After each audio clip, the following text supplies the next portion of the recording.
Bon, avant de commencer cette vidéo, je veux vous prévenir qu'il s'agit d'un de mes plus gros projets. Pourquoi? Car tout simplement, j'ai dû regarder et tester tout ce que vous voyez à l'écran. Ouais, on peut dire que je donne de ma personne. Ensuite, cette vidéo sera découpée en plusieurs parties, mais on en parlera plus tard, plus en détail. Sur cette chaîne YouTube, je vous ai habitué aux films d'horreur. Mais il n'y a que dans les films que l'horreur apparaît? Évidemment que non.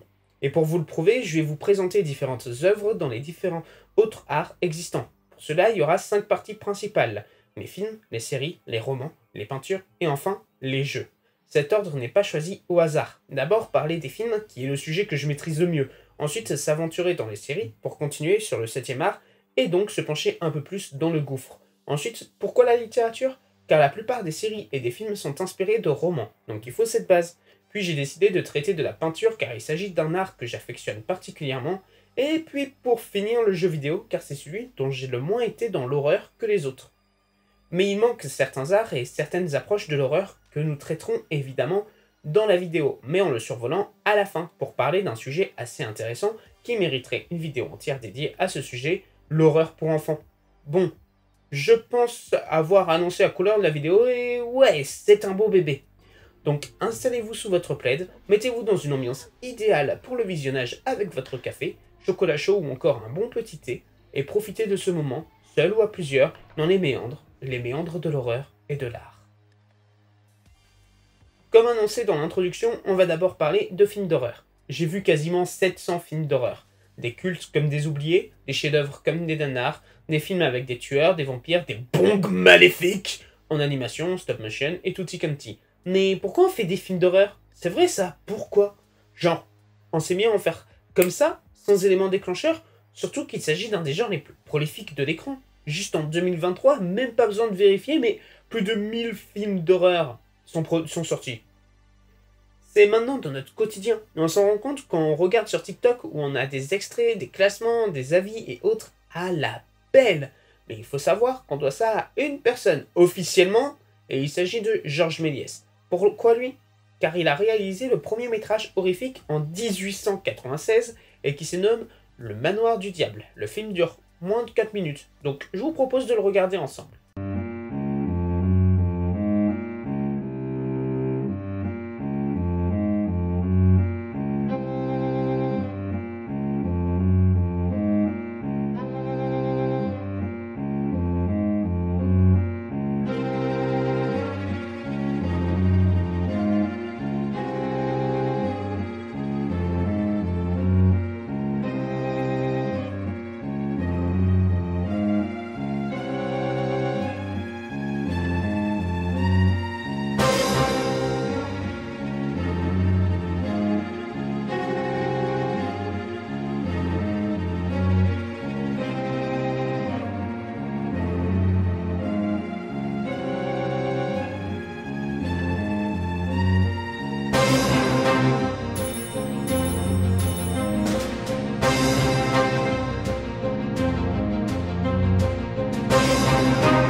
Vous venez de voir le premier film d'horreur de l'histoire. Dites-moi vos avis dans les commentaires. Mais cela ne répond pas à notre question. Pourquoi l'horreur est aussi populaire en film? Car c'est un des seuls genres qui est subjectif. Si on regarde, les genres de cinéma qui sortent le plus sont horreur, famille, comédie, action, SF. Et pourquoi? Car eh bien, on peut remarquer que ces 5 genres ont un sujet en rapport, l'accessibilité. La famille, il s'agit de films sans prise de tête et tranquille, facile d'accès pour tout le monde, peu importe l'âge, et parfois avec une seconde lecture quand on est plus adulte. Ensuite, la SF, il s'agit d'un genre où on traite de l'évolution technologique et futuriste. Et ensuite, c'est l'action où ça explose de partout, ça court, ça tape à l'œil et tout et tout. La comédie, ce sont des films drôles qui sont aussi sans prise de tête, pour ça que la famille et la comédie peuvent être souvent associées, et a pour but de faire sourire, voire rire. Et enfin, l'horreur, le genre qui nous intéresse. On aime se faire peur et avoir de l'adrénaline. Les sauts en parachute, à l'élastique, les manèges à sensations fortes, et les films d'horreur permettent d'avoir de l'adrénaline facilement. Voilà pourquoi on aime les films d'horreur. Et surtout, voilà pourquoi autant de films de ce genre voient le jour. Avec tous les films que j'ai vus, je peux en conseiller, en déconseiller, m'arrêter là dans le visionnage, mais rien de tout cela. Et surtout, des fois, on a des scènes tellement fortes qu'on les vit avec les personnages. Je repense aux scènes de Necromancia ou encore Tokyo Gore Police, les odeurs des cadavres, les douleurs des victimes et d'autres choses horribles, mais on en reparlera plus tard. Je pense avoir assez parlé de films, donc passons au deuxième étage. Restons encore un peu dans le 7e art avec les séries. Et votre humble serviteur n'est pas très série, mais pour vous, j'en ai vu quelques-unes et surtout, certaines sont cultes même sans avoir vu d'horreur. Creepshow de 2019, Les Contes de la Crypte, Les Cauchemars de Freddy, Chucky, American Horror Story, le projet Hellraiser, et j'en passe.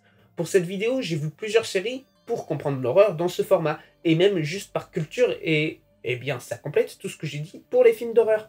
Je m'explique. Le film est un long format qui se suffit à lui seul, sauf depuis qu'on pense à en faire des suites et autres, mais un film se complète en lui même théoriquement.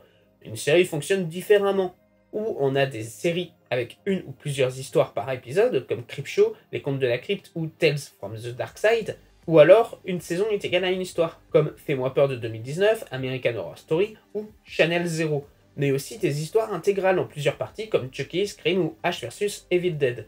Et personnellement, je le dis et je le redis, j'aime bien regarder des séries mais sans plus. Pourquoi? Car parfois il faut compléter des heures, ça dépend de la durée de la saison et des épisodes, et cela n'est autre qu'une lame à double tranchant. Ça peut être intéressant pour montrer une coupure dans les atrocités, mais aussi du coup sortir le spectateur et vite le saouler. Je repense à Fear the Walking Dead, c'est long! Ah, je me suis fait chier devant, j'ai aucune attache au personnage.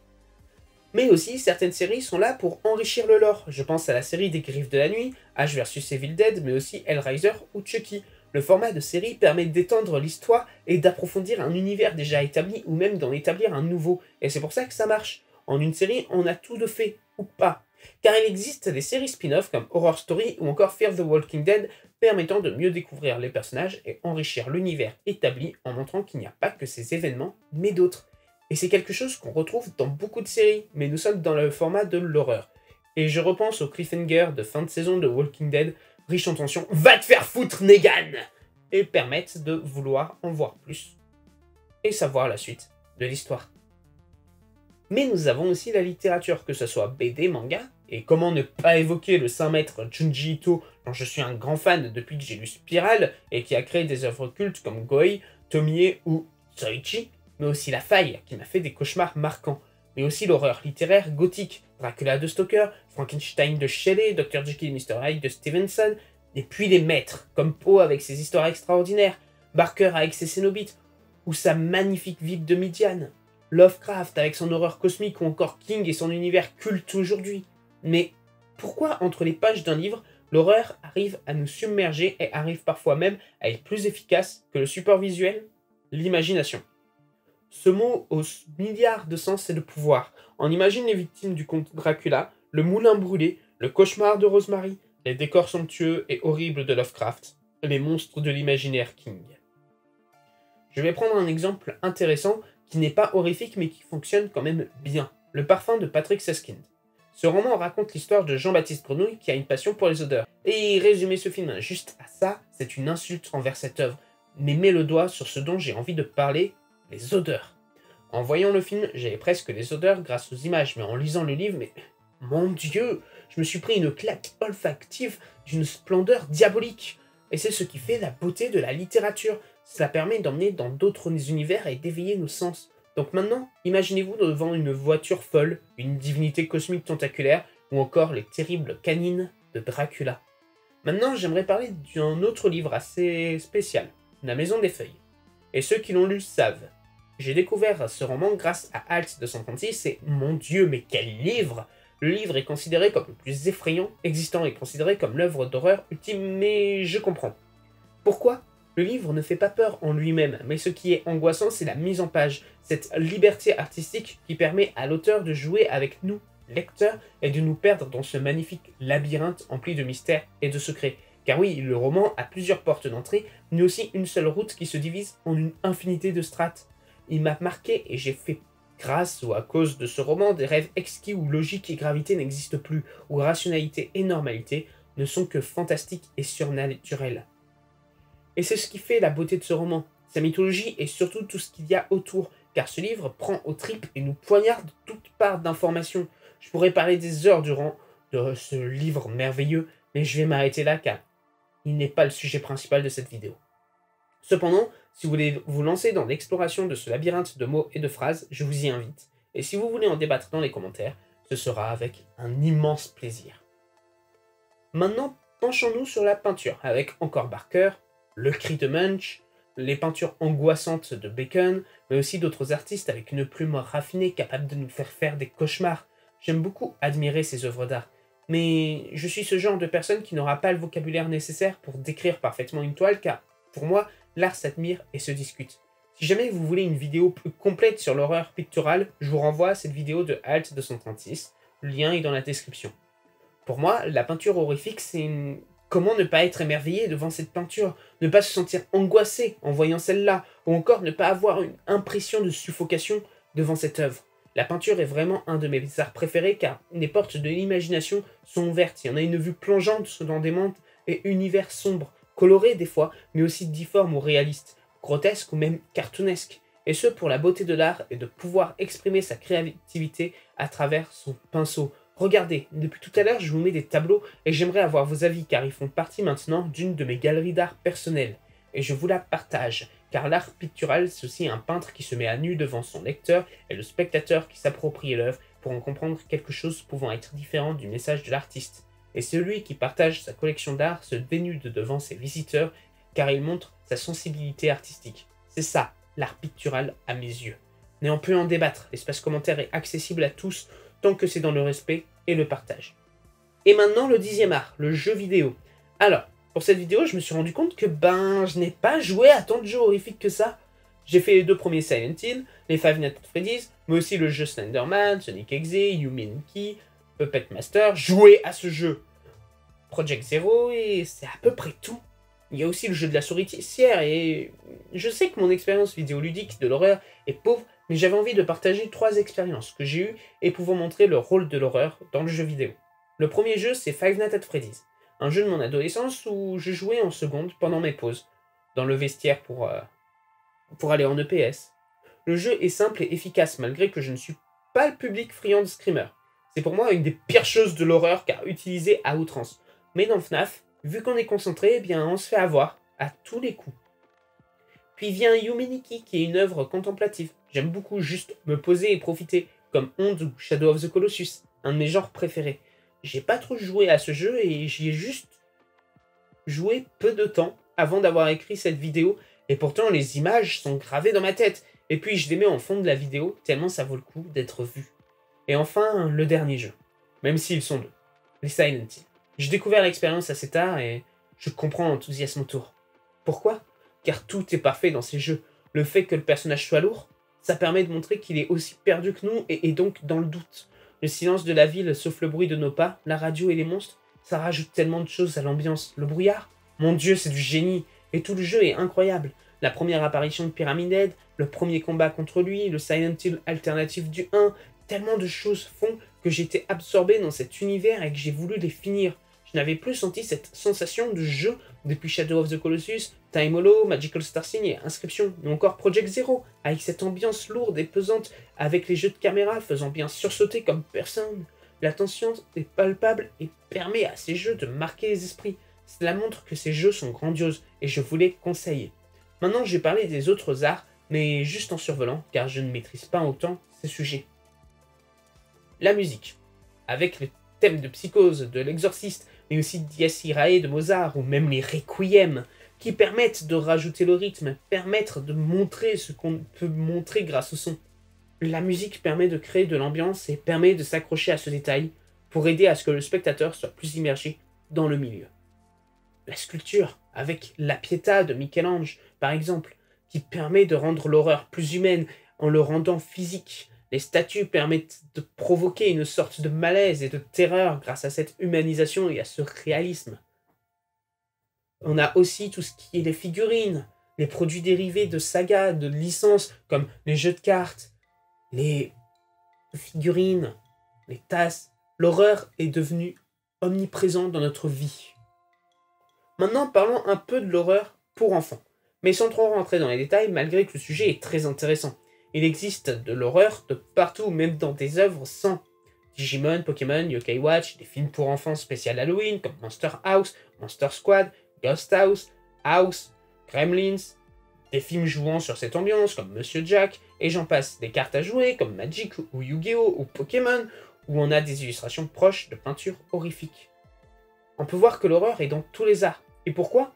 Car depuis toujours on aime se faire peur. Regardez les histoires mythologiques et les légendes avec les sirènes, la bête du Gévaudan, les titans, les djinns, les démons, et j'en passe énormément. Exemple tout con, le démon Pazuzu, qui d'ailleurs a inspiré le film L'Exorciste, existe dans la culture mésopotamienne depuis plus de 3000 ans. Et puis rappelez-vous les histoires d'horreur autour des feux de camp, la petite fille avec le chien, l'homme tronc, puis les creepypastas, les SCP, les backrooms, Slender, Jeff, et j'en passe. L'horreur est tellement universelle que nous avons des vidéastes spécialisés dedans, comme Feldup ou le Grand Alt 236, dont vous avez la musique en fond sonore actuellement. Tout peut être horrifique. Et c'est ça la beauté de ce genre. Puis, pendant longtemps, la vidéo la plus vue de ma chaîne était une creepypasta. Sans parler de tous ces créateurs partageant cette passion de l'horreur comme Obscuria, Jumpscare ou Fatal Horror sur YouTube. Ou encore sur Instagram, l'horreur est humaine.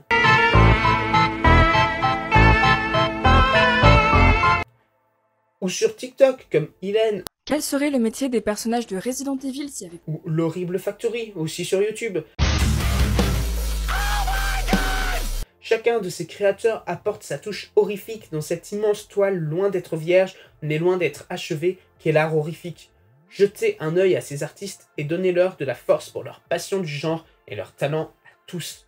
Parler des genres de l'horreur est un sujet vraiment trop vaste, mais surtout, oui, ça existe depuis toujours, et ce à travers tous les médias. Même Jules Verne a déjà un peu fait de l'horreur, c'est vous dire. Bref, je cloue cette vidéo pour ne pas vous ennuyer plus longtemps, car votre temps est précieux. Si cette vidéo vous a plu, n'hésitez pas à la liker, la commenter en me donnant votre avis et même à la partager. Si ce n'est pas déjà fait, abonnez-vous à la chaîne pour vous tenir informé de l'actualité et des sorties de vidéos. Sur ce, je vous laisse, je m'en vais dans l'horreur.